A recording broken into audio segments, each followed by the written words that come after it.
عسلامة، شنو أحوالكم؟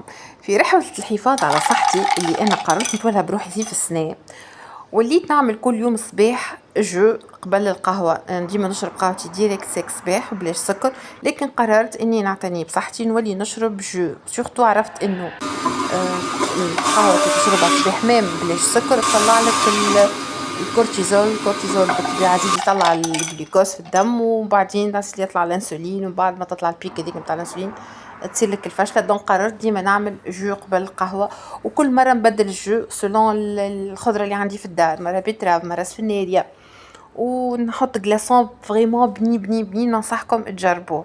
كيما قررت نتولها من في بدني من داخل، قررت نتولها بروحي زادا من برا. يعني شعري يبدا عندي شوت مدة عامين، ياسر شعري فراغ في العامين هذوما، دونك قررت اني نتولها بيه. عمري ما توليت بيه الحقيقة، ولا مسكوات ولا حاجات، حتى كي نعمل ما نداومش. وهو في الحاجات اللي هذوما لازمك تداوم، لي زيتود الكل يقولك اي حاجة تعملها داوم ب3 شهور 4 شهور، وقداش كل مرة في الجمعة مرتين 3. بون انا هوني بقيت نعمل في ريشيرش على الحاجات اللي تنقص لي من الشوت نتاع الشعر وتهكيا، وتعاونوا انه ما عادش يطيح، ويزيد يقوي لي ريبوس اللي طاحوا ذوك في ساعه يطلعوا به. هنا البصل الناس كل تسمع بيه، ليتود ذي الناس كل سمعت بها، انه تعصر البصل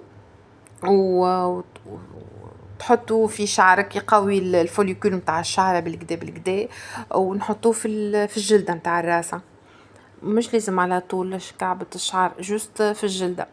وبعد ما نعملو الشامبوان نتاعنا، انا هوني وريتكم خديت شامبوان فيجن كما يقولوا، معناتها ما يضرش الشعر، ما فيش سلفات ما فيش بارابين، وليت نستعمل فيه.